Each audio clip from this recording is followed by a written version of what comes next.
Try not to be chewing gum. I don't know. Look at me in it now. This is so awkward. Do we have to look at the camera?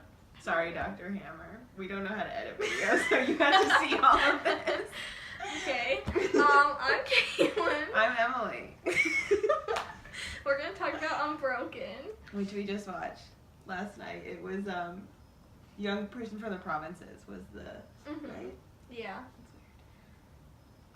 So Unbroken is about this little Italian kid, Louis Zibriani? Something Italian. And he, in the beginning, is a bad boy, even though he's like 12. I don't know. And he gets in trouble, but then his brother realizes he can run really fast.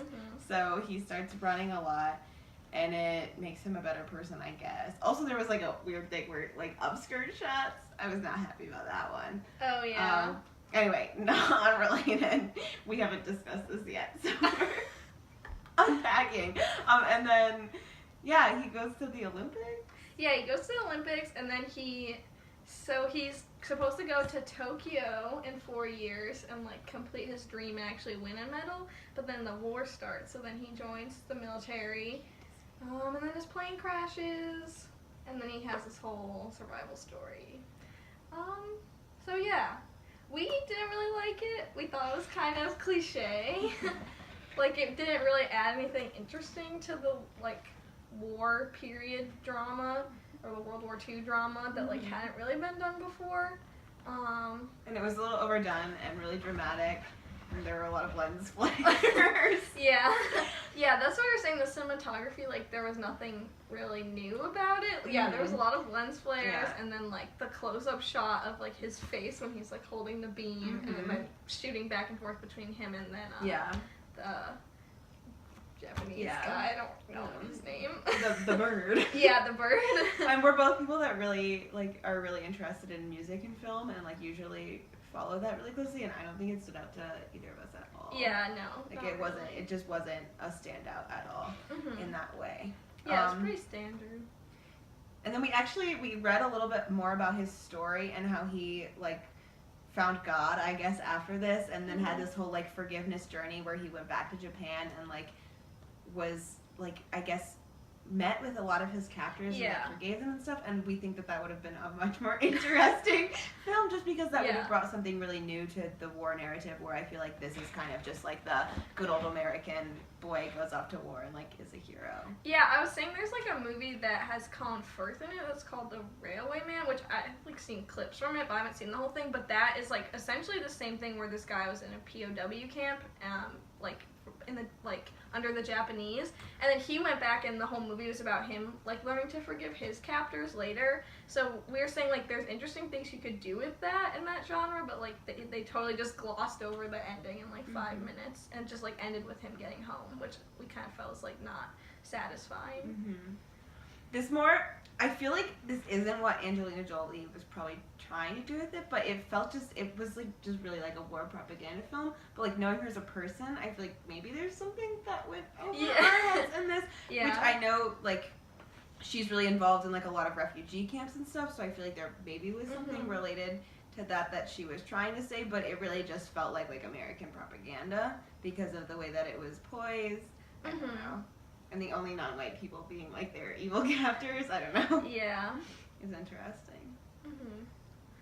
Yeah, we were trying to figure out what the social commentary of it was, other than just like this like kind of general statement about like resilience and like being able to push through anything, which also we felt like even that message was less effective because like we didn't really know who he was as a person. Like it was just kind of like we're just supposed to root for him because he's the protagonist, but there wasn't that much character development about like why he was so resilient or why he really wanted to fight.